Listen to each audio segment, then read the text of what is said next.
हरे श्रीरामचन्द्र चरणौ मनसा स्मरामि।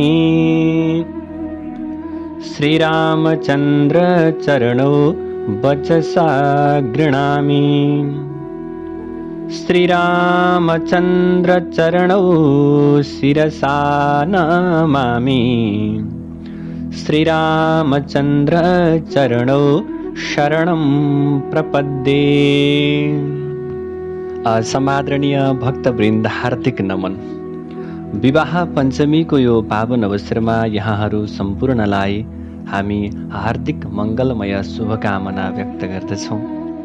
भगवान रामचन्द्र र भगवती माता सीताको विवाह भएको यो पावन उत्सव, यो उत्सवमय आजको दिनमा आउनुहोस् भगवान रामचन्द्र र भगवती माता सीताको कसरी विवाह भयो यो विषयको पावन कथालाई हामी श्रवण गरौँ।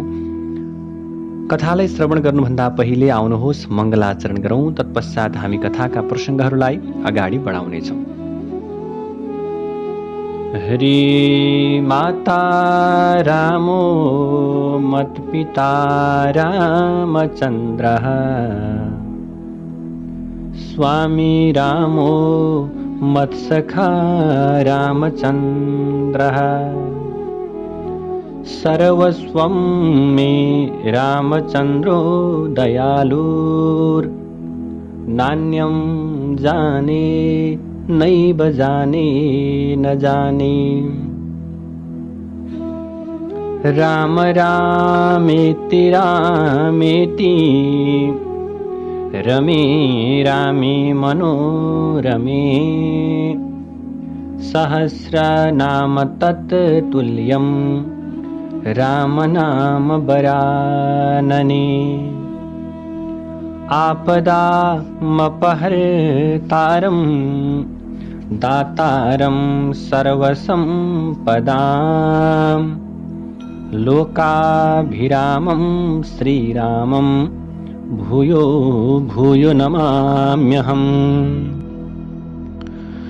विश्वामित्र नाम गरेका गुरुले भगवान रामचन्द्रलाई यसरी प्रभु विभिन्न प्रकारको लीलाहरू रचाउँदै रचाउँदै विश्वामित्र जो ऋषि हुनुहुन्थ्यो उहाँ अत्यन्त प्रसन्न हुँदै जानु भइरहेको थियो।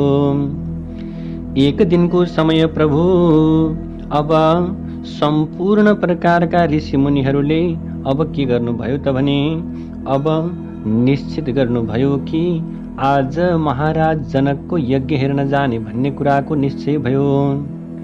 उसमा भगवान रामलाई अथवा भगवान रामचन्द्रलाई र लक्ष्मणलाई समेत लैजानुपर्छ भन्ने प्रकारको सबैको सम्मति भयो। त्यहाँबाट यथा समयमा राम र लक्ष्मण सहित ऋषिमुनिहरूले मिथिला नाम गरेको राज्यतर्फ प्रस्थान गरे। बाटामा पनि गौतम ऋषिका श्रापले शिला भई पडिरहेकी अहल्यालाई भगवान श्रीरामले मुक्त गराउनु भयो। त्यसपछि विश्वामित्र सहित सबैजना आनन्दका साथमा महाराज जनकको यज्ञशालामा पुगे। मिथिलाका राजा जनक ठूला नामी र ब्रह्मज्ञानी थिए। यसैले बडा बडा ऋषिहरू पनि उनीसँग ज्ञान सिक्न भनेर आउँथे। ती राजाले प्रजालाई बडो आनन्दका साथमा नीतिपूर्वक पालन गरेका थिए। उनकी सीता नाम गरेकी एक कन्या थिइन्। तिनको विवाह गर्नका निम्ति स्वयंवरका निमित्त त्यहाँ एक सभाको समारोह भएको थियो। देश देशका राजाहरू पनि निमन्त्रित थिए। मुनिवेशधारी तेजस्वी राम र लक्ष्मणलाई साथमा लिएका विश्वामित्र पनि काम र अर्थलाई साथमा लिएर मूर्तिमान अथवा भनौँ अर्थ र कामलाई साथमा लिएका मूर्तिमान धैर्य झैँ त्यस सभामा पुगे। मुनिवेशमा रहेका ती दुई भाइलाई क्षेत्रीय कुमार जस्ता देखेर बडो आश्चर्यका साथमा त्यहाँका मानिसहरू मनमा अनेक प्रकारको कुरा गर्न थाले। मनमा अनेक प्रकारको विचार गर्न थाले। त्यसै बेलामा विश्वामित्रले सबैको अगाडि यी राम र लक्ष्मण अयोध्याका पति महाराज दशरथका कुमार हुन् भन्ने कुरा र रामचन्द्रले गरेको सुबाहु बधादी पराक्रमको सारा प्रकारको वृत्तान्त सुनाए। यस्तो कुरा सुन्नाले अत्यन्त प्रसन्न भएका सबै सभासदहरू पनि परस्परमा खुसी हुँदै हुँदै यी कुरा गर्न थाले। अहो, यी श्याम वर्ण भएका राजकुमार रामचन्द्र सीताजीलाई अत्यन्त योग्य रहेछन्। यिनैसँग सीताजीको विवाह गर्न पाएमा सुवर्णमा रत्न जडी जस्तो हुन्थ्यो भन्ने प्रकारको कुरालाई मनमा विचार गर्न थाले। यस्तैमा एक अत्यन्त पुरानो, कसैले उचाली नसक्नु ठुलो धनु हजारौं मानिसद्वारा बोकाएर त्यस सभामा उपस्थित गराइयो। महाराज जनकले त्यस धनुलाई देखाएर भन्नुहुन्छ, जसले यस धनुलाई उठाएर यसमा ताँधो चढाउनेछ उसैलाई म आफ्नी छोरी सर्वगुण सम्पन्ना सीता समर्पण गर्नेछु, कन्यादान दिनेछु। जनकको यस्तो प्रकारको भयङ्कर प्रतिज्ञालाई सुनेर रामसँग सीताको विवाह भए हुँदो हो भन्ने मानिसहरूले मनमा फेरि यो तर्क गर्न थाले। अहो, अवसर चुक्न आँट्यो, किनभने यो धनु त अत्यन्त ठुलो छ। यी राजकुमार के छन्, साह्रै बालक छन्। विचार गर्दा यिनमा यो धनु उठाउने शक्ति देखिँदैन।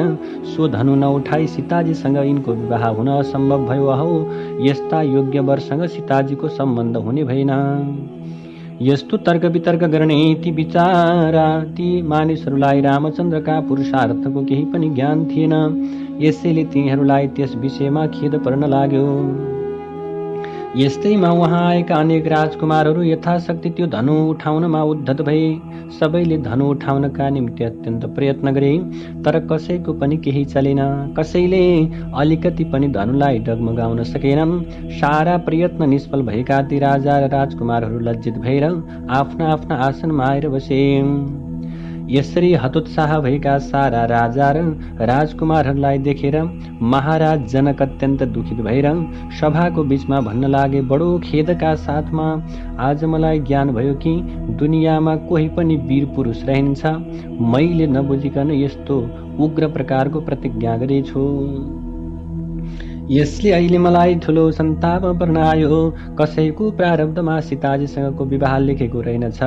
अब मेरो प्राण जाओस् वा छोरी सीता जन्मभर कुमारी नै रहन्, तथापि म आफ्नो प्रतिज्ञालाई भङ्ग गर्न सक्दिनँ। प्रतिज्ञा भङ्ग गर्नु साह्रै नै अयोग्य कुरा हो। के गरौँ? यो प्रतिज्ञा पूरा गराइदिने वीर कोही पृथ्वीमा रहेनछ। मैले यो प्राण राख्नु खाली हास्यको कारण मात्र भयो।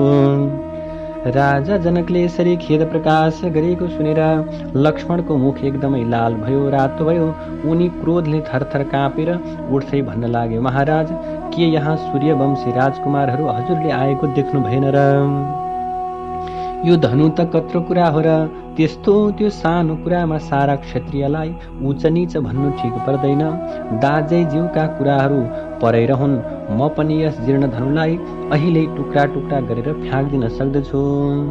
लक्ष्मणलाई साह्रै क्रोध चढेको देखेर रामले एकपटक उनका पीठमा धाप मारेर भन्नुभयो, भाइ, यसरी रिसाउनु हुँदैन। आऊ यहाँ बस, चित्तको बेगलाई रोक। दाजुको यस्तो आज्ञा सुने तापनि लक्ष्मणको रिस केही कम भएन। उनी झन् गर्जेर बोल्न थाले, दाजै, के जनकले हाम्रो यस्तो तिरस्कार गर्नु योग्य हो त? आगाको सानो फिलिङ्गाले पनि ठुलो जङ्गल भस्म गराउन सक्छ भने हामीलाई केटाकेटी सम्झेर जनकले यसो भन्नु हाम्रो महान तिरस्कार हो दाजु। उहाँले यो कार्य गरिसक्नु भएपछि कि सूर्यवंशी राज छोराहरूमा पनि विद्यार्थी वीर कोही रहेनन्।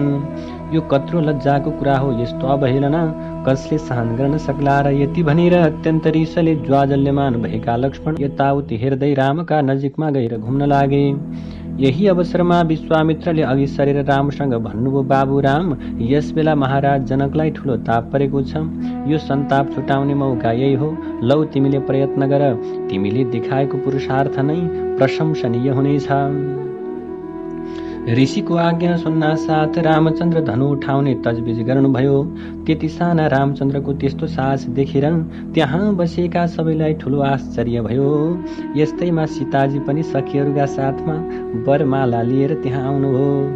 अगाडि उत्साह, धैर्य, गाम्भीर्य र वीर रसले पूर्ण भएका रामचन्द्रको मोहिनी मूर्ति देख्दा उहाँका मनमा अनुरागको अंकुर पैदा भयो। यसैले सीताजी ईश्वरसँग मनमा नै यस्तो प्रार्थना गर्नुभयो, हे परमात्मन, यस धनुलाई हल्का गरिदिनुहोस्। यो धनु उठाउँदा श्री रामचन्द्रलाई कति पनि परिश्रम नपरोस्। यता सीताजी यस्तै यस्तै प्रकारको मनमा विचार गर्दै हुनुहुन्थ्यो। उता भगवान श्री रामचन्द्रले सहजैसँग धनु उठाउनुभयो। ताँतो चढाउनका निमित्त उहाँले अलिकति खिच्दैमा बडो भयङ्कर शब्दका साथमा भाँचिएर एकदम त्यो धनु 2 टुक्रा भयो। त्यो शब्द सुन्दा विश्वामित्र र राम लक्ष्मण बाहेक त्यस सभामा बसेका सारा राजा जनक समेत सारा के भए सभासदहरू अत्यन्त झस्किए, अत्यन्त डराई, आश्चर्यचकित भए। एकछिनपछि सबैले एकै स्वरले आश्चर्यपूर्वक भन्न लागे, हो रामचन्द्रको कस्तो पराक्रम रहेछ। अघिसम्म यो बालक राजकुमार रामले यो धनु तोड्ला भनेर कसैको मनमा थिएन, आज ल ऊ धनु तोडिदियो। यसरी धनु प्रभु भाँचिनाका साथमा महाराज जनकले सीताजीलाई बोलाएर भन्नुभयो, हे छोरी, धन्य तिम्रो भाग्य, अत्यन्त वीर श्रीमान पति पाएर तिमी वीरवधु हुने भयौ। अब रामचन्द्रलाई माला पहिराऊ, ढिलो नगर। स्त्री जातिले वीर र गुणी पति पाउनु यो ठुलो भाग्य हो। तिमी साह्रै भाग्यवती रहेछौ, यस्ता वीर गुणी र सुन्दर वर पायौ। मेरो मन साह्रै खुसी भयो। यति भन्दै गदगद भएर महाराज जनक रामचन्द्रको प्रशंसा गर्न लागे। त्यसै बेला श्री सीताजीले पनि मङ्गल वाद्यका साथमा रामचन्द्रलाई वरमाला पहिराइदिनु भयो। त्यो देखेर चारैतिरबाट सारा दुनियाँले रामचन्द्रको जय जयकार गरे, जय ध्वनि गरे। त्यस सभामा हर्षको सीमा रहेन। विवाहको दिन नगिचै नियत भएको हुनाले उसै दिनदेखि सरजामको तयारी हुन लाग्यो। अयोध्यामा महाराज दशरथलाई समाचार भनेर त्यो प्रकारको कुरालाई दिन समाचार सुनाउने सन्देशवाहकहरू त्यहाँबाट हिँडे। वहाँ पुगेर तिनीहरूले खुसीका साथ यो सबै शुभ समाचार सुनाए। यस्तो हर्षको कुरा सुन्दा राजा दशरथले पनि मन्त्रीद्वारा विवाहको सामग्री, रथ, हात्ती यस्ता प्रकारका सबै प्रकारका विवाहका सामग्री तयार गर्न लाए। यसरी सबै सामग्री ठिक भएपछि आफ्ना कुल कुटुम्ब र मन्त्रीहरूका साथमा गुरु वशिष्ठलाई समेत लिएर अब राजा दशरथ मिथिलातर्फ प्रस्थान गर्नुभयो। बाटामा ठुलो उत्सव मनाउँदै धेरै लस्कर चल्न लाग्यो। मानिसका पाउ र घोडाका टापले बाटाका पत्थरहरू पनि धुला हुन थाले। राजा जनकले पनि बासमा उत्तम उत्तम अन्नपात आदिको ठिक प्रबन्ध मिलाएका थिए। नदीहरू तर्नुपर्ने ठाउँमा पुल पनि बँधाएका थिए। बाटामा कुनै कुराको कमी थिएन।